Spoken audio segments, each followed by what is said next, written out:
Ready? Yeah. Okay, good morning, everybody. Good morning. Okay, this activity today is storytelling. The story is about Pocahontas. Have you heard already Pocahontas? Yes. Okay, let's start. Let's see what's the story all about. Pocahontas was the free-spirited daughter of the great chief. Is my voice okay?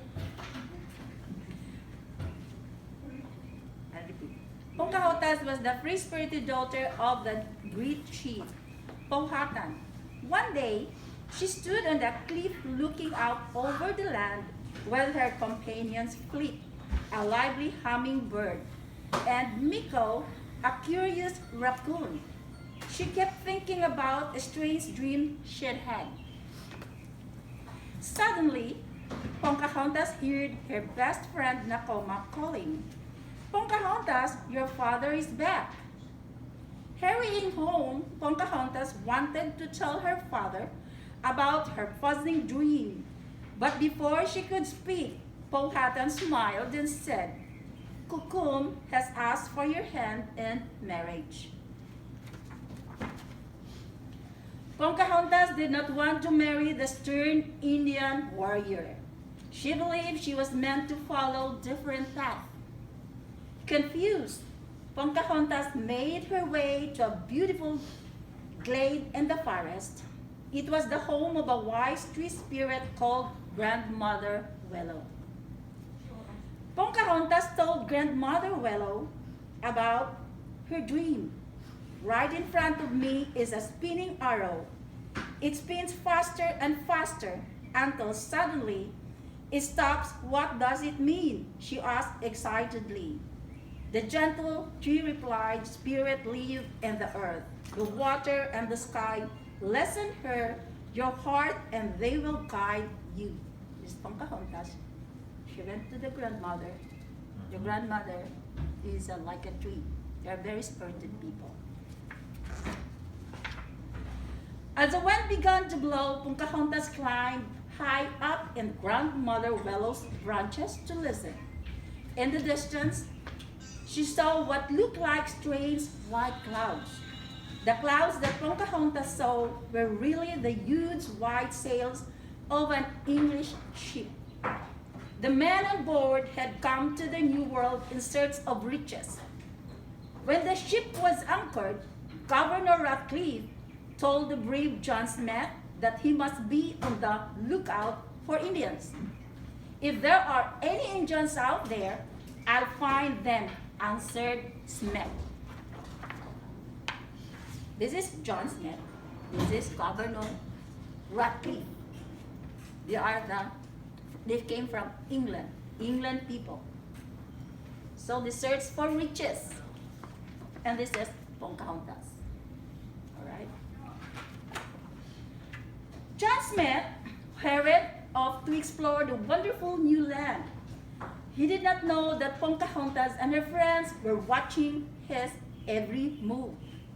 Miko, the hungry raccoon, boldly ran to John Smith looking for food. Amused, Smith offered him a biscuit, but fled, terrified that Smith would discover Pocahontas' hiding place, flew out of the bushes to distract him. Then a bugle called John Smith back to the ship, leaving Pocahontas to wonder about this mysterious stranger. Do you see it? Okay. Now, when Smith returned to the ship, he found Ratcliffe planting a British flag in the name of King James. This was all for show, as the greedy governor cared little for anything but his own fame and fortune. He then urged his men to dig up the land in search of gold, his gold. This is Governor Ratcliffe.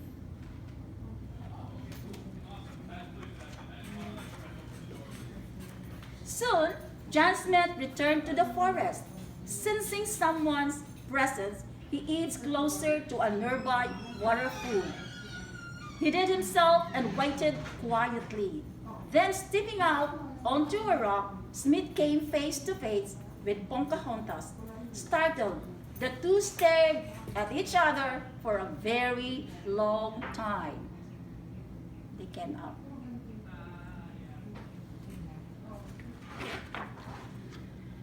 Then, Smith held out his hand to the young Indian woman. But Pocahontas turned and ran away. Smith followed Pocahontas back to the river. "I won't hurt you," he said softly. "My name is John Smith.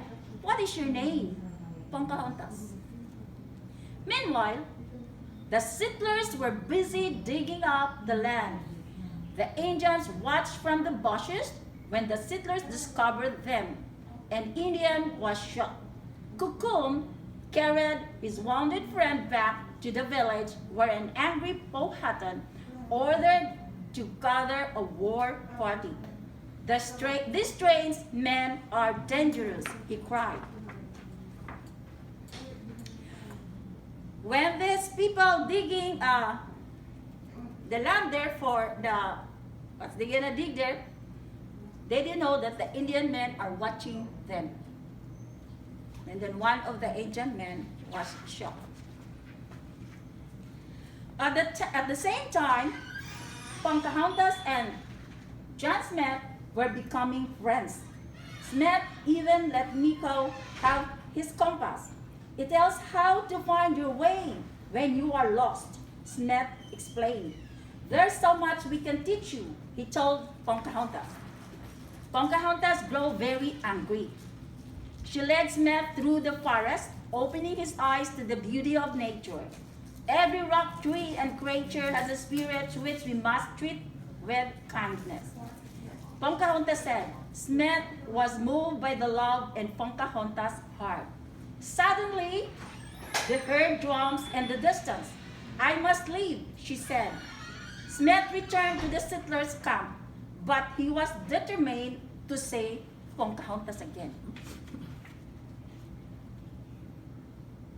They're having a good time already. Okay. Several days later, Pocahontas and Nakoma were gathering corn when Smith suddenly appeared.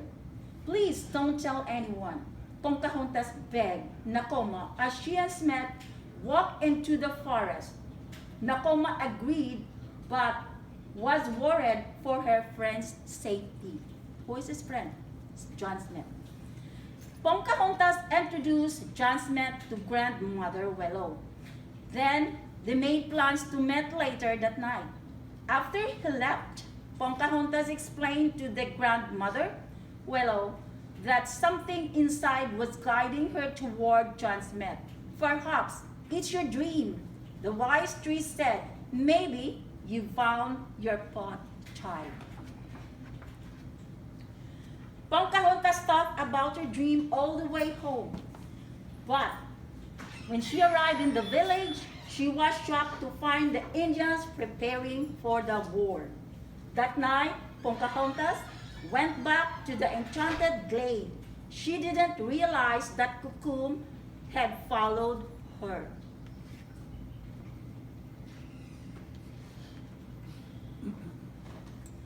When John Smith appeared, she said, "Maybe it's not too late to stop this. Come with me and talk to my father." Pocahontas and Grandmother Willow convinced Smith it was worth a try.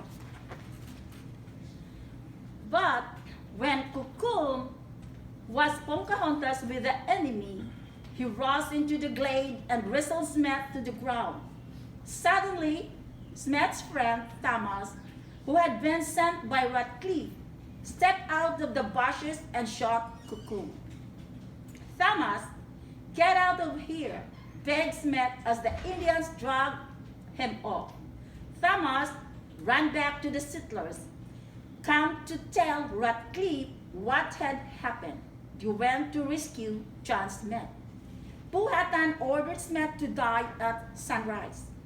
When Pocahontas protested, Powhatan told her, "Because of your foolishness, Kukum is dead.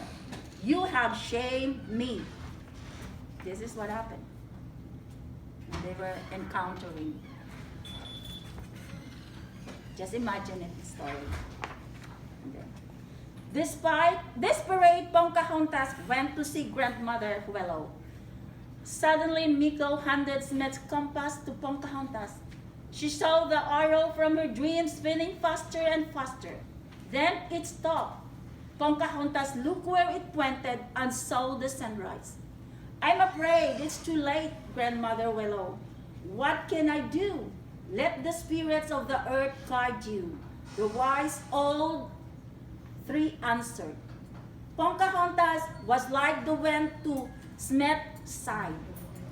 Pocahontas threw her body over Smith's. Father, stop. Look where the path of hatred has brought us. She carried as the Indians and settlers watched. My daughter speaks with wisdom. Powhatan said, release him. The Indians put their weapons down, but Ratcliffe, you know Ratcliffe, governor, the greedy governor, grabbed again and shot at Powhatan. Powhatan is the father of Pocahontas.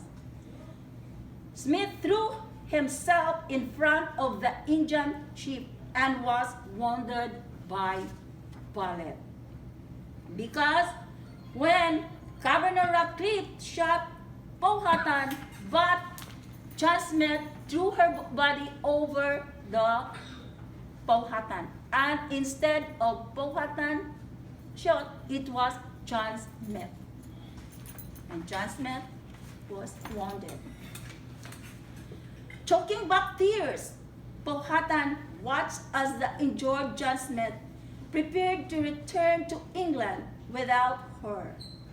Her choice has been made. She needed to stay with her people and work for peace, no matter what happens. Pocahontas promised her friend, I will always be with you forever. What a nice story, right? Yeah. Now, what's the moral lesson in the story?